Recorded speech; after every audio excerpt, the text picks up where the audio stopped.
السلام عليكم. لا تنسوا الإعجاب بالفيديو والاشتراك في القناة تشجيعا لنا لنستمر بنشر المزيد إن شاء الله.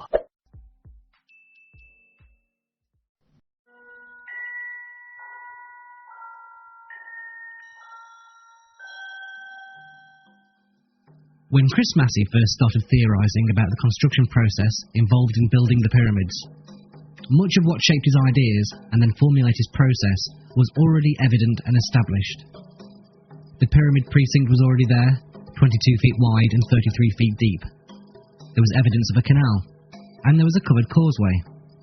In 450 BC, nearly 2,000 years after the construction of the pyramids, the Greek historian Herodotus travelled to Egypt and visited the Giza plateau.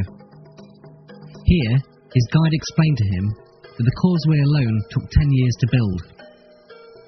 But whereas traditional historians view it as a walkway used for ceremonial purposes, Chris saw a pipe, a culvert. Too engineered and far too robust for such a simple function. With these parts of the puzzle already in place, Chris began to construct his own method. The project would begin by putting all of the infrastructure in place. A canal would be dug from the Nile connected to the limestone quarry and as close to the pyramid site as possible. A harbour would be built on the canal and a roofed causeway built from the harbour to the pyramid build area. A moat, that is the precinct, would be dug around the limestone outcrop and filled with water. The workforce would be told that any rock protruding through the water needs chipping off. Once all the protruding stone has been removed, the water level would be lowered and the process repeated. The whole area inside the moat need not be levelled, only around the first metres in. It is imperative the perimeter blocks are precisely level for structural strength, like the perimeter walls of a house. The interior is less important, and there is little need to remove rock, only to replace it with blocks. Once the water level has been dropped to around 30 millimetres around the full perimeter of the pyramid base, and no rock is protruding, the foundations are level and ready to receive the blocks. As soon as the project starts and infrastructure is being put in place, quarrying and shaping the blocks can begin. An enormous amount of blocks would be completed by the time the pyramid site is ready to accept them. When limestone is first quarried, it is a relatively soft rock which hardens when exposed to the CO2 in the atmosphere. By placing the blocks straight into water after they're released from the quarry face, the stone will stay softer and more easily worked with copper tools. By shaping the blocks in the water surface can be used as a constant level. By moving floats around the blocks, they could be easily turned in the water and all 6 sides levelled and shaped. Furthermore, working in water is also a more pleasant, cool, dust-free environment. The outer casing blocks would be quarried upstream at the quarry at Tura. A groove would be precisely carved into the quarry floor, and every block would be placed into the groove during shaping. By using the water surface as a level, every block placed into the groove would produce exactly the same angled face, which would line up perfectly when placed. The casing block angle can be checked by using a simple water level.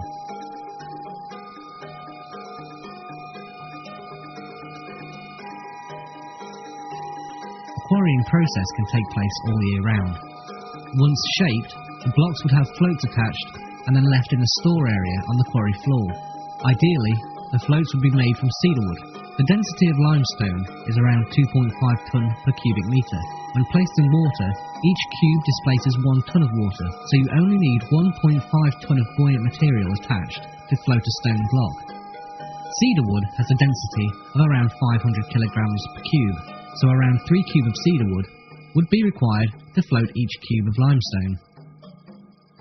The amount of buoyant material required could be massively reduced by either hollowing out the wood or replacing the wood with more buoyant material. But then, as now, Egypt was not blessed with large forests and an abundance of timber, so the floats would be made from sealed papyrus matting wrapped around inflated animal skins. Papyrus grew in abundance, and the whole population knew how to work it, making everyday products from shoes to curtains with it. Papyrus buoyancy properties were well known and had been used for millennia to make simple rafts. Animal skins were commonly used to store liquids such as wine and water. When empty and inflated, they make excellent floats. By having the floats pre-attached to the blocks, they would float in the water, not on it. so saving thousands of man-hours trying to load the multi-ton blocks on top of unstable rafts. The blocks would require far less buoyant material to float them in the water due to the Archimedes principle of displacement. No blocks will be lost to the river floor due to capsizing, as any block floating low can just have more buoyancy attached. If floating a few tons of stone blocks seems improbable to you, then consider right now we have oil tankers sailing on the oceans weighing several thousand tons. When it comes to size and weight, anything can float. The majority of the pyramid building workforce would have been farmers and only available during the 3-month flood season when their fields were underwater and unworkable. When flood season begins, the Nile would rise and deepen the water in the quarry floor. Thousands of blocks would float up, ready for transportation. Multiple blocks could be roped together and using either men in simple reed boats or cattle on a towpath be dragged up towards the Giza harbour. Leading from the harbour all the way up to the pyramid precinct is a covered causeway. The causeway is like a water pipe and totally filled with water from bottom to top. The bottom of the causeway has 2 gates built into it. The lower gate is level with the water in the harbour, while the upper gate is around 8 metres further up the causeway at a much higher level. The higher gate is closed, sealing off the pipe and holding all the water in above. The lower gate is then opened. Although the upper gate stands on a higher plane than the lower gate, the water will stay in place because it is not exposed to atmospheric pressure. It will act like water in a glass pint pot when turned upside down in a water-filled sink, with the water staying in place even though it's above the sink's water level. Atmospheric air pressure is the equivalent of a 25-foot high column of water. With the bottom gate open, blocks can be floated into the causeway. When the space between the 2 gates is full of blocks, the lower gate can be closed and the upper gate opened. The blocks will then float upwards towards the water-filled precinct. Due to the pressure of water on the bottom gates, an extra pair of gates would be built around halfway up the causeway to reduce this pressure. An endless rope could be thread through the floor of the causeway and the blocks attached to speed up the flotation through the tube. After levelling the precinct, the moat would be semi-refilled with water. The blocks would float up the causeway and into the water-filled precinct. The first blocks to be placed are Tura-angled casing stones. They would be floated around the precinct and lowered into position along a precise, remarked line. When building a house, the perimeter brickwork is placed first to give the building its precise shape and strength, with the roof sitting on the perimeter brickwork and the majority of the internal wall not being load-bearing. Be it a house or a jigsaw, by starting and joining the perimeter pieces, a uniform shape is made. The interior will be then easily sorted out. The same will apply to pyramid building. Get the outer blocks precisely placed, and the structure will have the right shape. The first few layers behind the facing blocks would need to be precisely cut and joined together to give the structure inherent strength. Due to the lower blocks not being raised above the precinct height, larger blocks can be placed, giving a strong foundation to the building. As each block layer is placed, it is checked for level against the water surface. Adjustments would then be made to the blocks. When a layer has been completed and level checked, more water is added to the precinct moat, making the water deeper, so that the next layer can be floated into position. This process would continue until the water is level with the top of the precinct wall, which was around 8 metres high. When the first few layers have been positioned and are nearly level with the precinct wall, the blocks will have to be raised above the precinct water level. By building a lift shaft onto the side of the pyramid, we would recreate a similar structure to the causeway. Again, build 2 separated gates at the bottom of the shaft, fill the shaft with water, and again close the second gate to hold the water in the shaft. Open the first gate and float in numerous blocks. Then shut the first gate, open the second gate, and the block will float up to the summit of the pyramid. To keep water pressure down on the lower gates, every 15 metres or so, additional pairs of gates will be built into the shaft. Here we see blocks floating up the water lift shaft.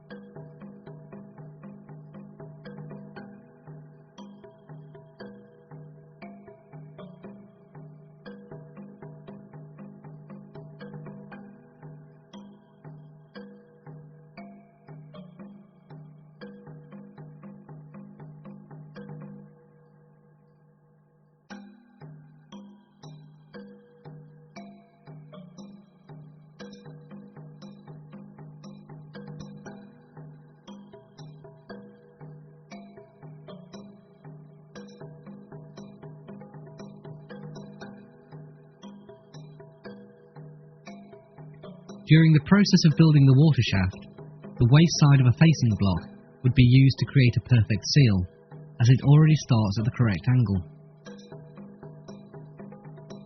Here we see the process of extending the water shaft as the builders complete a layer of the pyramid.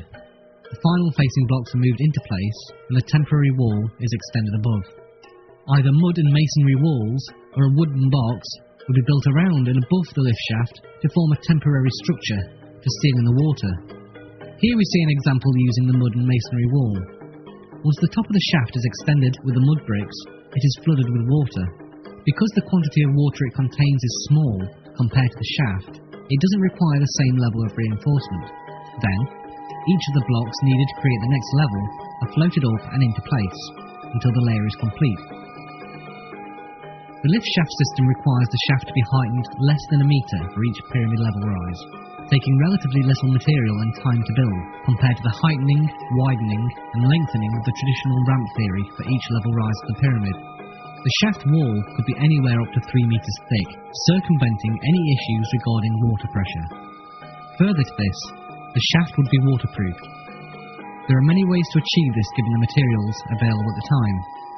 These include overlapping animal skins, timber, bitumen bricks, or the most likely solution would be to line the shaft with dried clay plaster, which is then covered with waterproofing animal fats or bitumen, as often used by their neighbours, the Sumerians.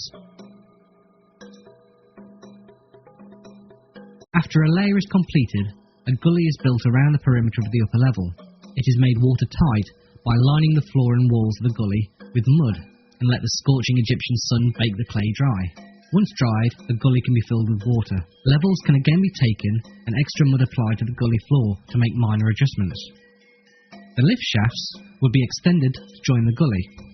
Blocks can then be floated up the shaft and into the gully, and then be floated anywhere around the pyramid. The most difficult part of pyramid building is raising the multi-ton blocks hundreds of feet into the air, which the water shaft does relatively easily. Once the blocks are up to the high level, they could just be pulled on rollers or dragged on a wet mud floor into position. But as water-filled gullies would already be in place to check the structure for levelness, it could be extended and used to float the blocks directly into position. Due to the enormous amount of blocks on the lower levels, a lift shaft would be built on all 4 sides to speed up the erection process. The perimeter casing blocks are floated into position first, and then a small wall is built on top to form a gully. This image shows how the pyramid site would look during erection. A deep water gully would be required. The majority of the floats are stacked on top of the blocks. They could then be positioned tight next to each other as pictured. If, however, the floats significantly sail past the side of the blocks, a shallower gully system could be used and positioned as in the picture. There is significant evidence that spring water bubbled up under the pyramid, fed from the water of the significantly higher Lake Maurus, as a natural spring from the lake lies directly underneath the pyramid. A tunnel could have been built down to improve water flow, and as the pyramid structure rose, internal tunnels were extended to help the water flow to higher levels. As the pyramid got higher, water pressure would slowly reduce, so smaller extension channels were built upwards from the king and queen's chamber to raise the water even higher, to eke out as much water as possible. If this was the case, then the water could have been gravity-fed through the interior shafts in the Great Pyramid, filling the upper gullies and shafts. Only the highest few levels would need the water bucketing up. If the spring waters were not available, then lines of people could pass buckets of water up the structure. It is likely that these workers would be shaded by wreaths suspended above them to protect them from the heat of the sun. There are multiple ways for raising water, from the manual approach seen here in the picture, or using the shidduth method, as seen here from 19th century Egypt. Or they could even use oxen pulling bucket-laden ropes. As a comparison, a standard domestic outdoor hosepipe can deliver around 15 litres a minute, compared to the 600 litres a minute using buckets. If a 10-litre bucket is passed in 1 second, then 100 litres could be passed in 10 seconds. 600 litres a minute per line. At the higher levels of the pyramid, smaller blocks were used for construction. Therefore, the water shaft would equally reduce in size, using less material the higher we go. Here we see how the completed pyramid would look, without the centuries of wear that we see today. The white limestone of Tura would shine in the sunlight. Here we see the traditional view of pyramid building, with thousands of men dragging staggering weights up an enormous ramp which would take millions of tons of materials to construct. Once completed, this enormous ramp would need to be demolished and the material dispersed, compared to the easily demolished lift shafts which could be smashed from above and act like a rubbish chute. Evidence is beginning to surface that lends itself to the theory of using water shafts for moving the blocks to the pyramids. The picture you see here is of a roofed causeway that was discovered near Snefru's Bent Pyramid. The walls are almost 3 metres in height and 2.5 metres wide.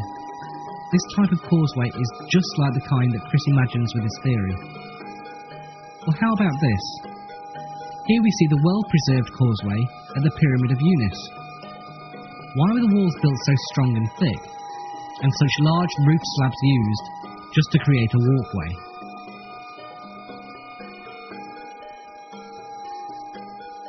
Even National Geographic have posted a story on the discovery of a canal linking the Aswan Quarry to the Nile River. Another article in the Telegraph reports that scientists have discovered the secret that allowed Angkor Wat, a famous 1,000-year-old temple complex in Cambodia, to be constructed far faster than should have been possible, using canals. Could this technique have been widespread in the ancient world? Further evidence of the use of water can be found in these photos from John Cagman that show salt in the structure as well as water erosion in the lower chambers.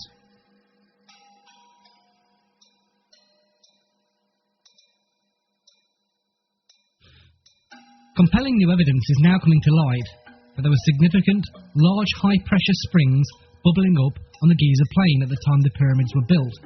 These high-pressure springs were fed by a huge underground aquifer, fed at the time from the faster-running deeper Nile. We also have supporting evidence to the flotation theory in the discovery of connection bosses. As you can see in the image, these bosses have been found on various pyramid blocks, much like the modern-day lifting lugs. Because of their orientation, it is clear that they would be used to suspend the blocks from above, as would be the case with flotation. Other evidence that lends credence to the flotation theory is the fact that, throughout the pyramid structure, salt and water-based impurity has been found. This points towards the notion that there was a lot of water contained at some point within the pyramid structure. Finally, it has been known for some time that the Great Pyramid has very subtle concave sides. This is only visible with the correct lighting conditions as seen here. Could this be evidence of the water shaft? For a deeper look into the water shaft theory, then please read the book.